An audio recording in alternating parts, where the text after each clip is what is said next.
Passover begins at sundown Friday for those of Jewish faith and is a 7-day-long celebration. The holiday involves some very meaningful traditions, and Rabbi Ann Feibelman from Aviva, a campus for senior life, is here to teach us about some of them. Welcome back, Rabbi. Thank you. Great to be here. What is Passover celebrating? Passover celebrates a spring tradition where we honor the story from the Bible of in Egypt we were slaves for 400 years, and Pharaoh finally let us go. Moses went to Pharaoh in Egypt and said, "Let my people go." 9 times he said no. The 10th time he said yes. So we celebrate the importance of freedom, and we remember the taste of freedom, having been slaves for 400 years. Okay, and speaking of tastes, I know there are a couple of very significant nights involved with Passover, typically one of the first 2, with a Seder. Right. Tell us what a Seder is. Right. So the word Seder comes from the Hebrew word for order. It's a celebration, it's a meal that we have in community with our family and friends, and we use a book that tells the story. And Seder means order, so there's a certain order in the book of how the rituals are told. We tell the story of leaving Egypt, and we have ritual symbols that symbolize parts of the journey, and we're commanded to eat those special symbolic foods, like beitza, an egg, represents springtime, new birth, that there is life after oppression. We should never give up hope, that freedom is always a possibility. Parsley, which is a spring green vegetable and symbolizes regeneration, rebirth, we dip it in salt water as a way of remembering the tears of our ancestors because they cried as slaves. Charoset represents the mortar that was between the bricks that the slaves had to build when they were building buildings and pyramids.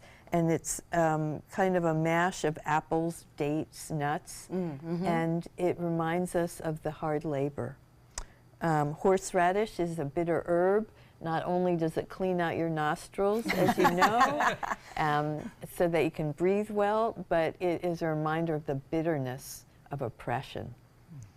And a shank bone was used to put blood on the homes of the Hebrew slaves so that the angel of death literally would pass over that home and not kill the firstborn child. The symbolism is so deep. It's something that's been passed from generation to generation, and I feel is such a powerful way to teach the newer generations about something that happened so long ago. Matzah is also something that has been passed on. Tell us what this is all about and why leavened is important. I'm glad you asked that question, because matzah is crunchy. I like that.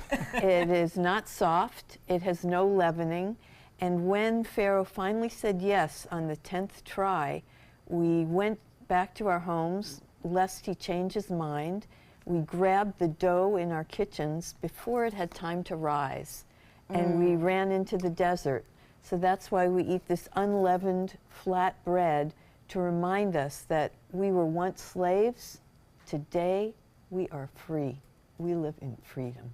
Wow. What an amazing way to keep the history alive, because every child will remember this with food when they see it. Everybody will have it in their mind and can pass it down. Where if it was just written, you might not necessarily do that. Exactly. We're told to read the story as though we were there in Egypt, living as slaves, being delivered into freedom.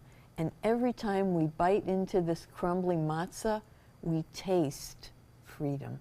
That's a wonderful way to put it so that everyone can understand, and again, to be able to pass it down with the visual, with the taste, just with all the emotion involved. So, an amazing lesson. Thank you. I think we've all learned a lot, Rabbi. We appreciate that. For more information on the Aviva, a campus for senior life, you can visit their website at avivaseniorlife.org.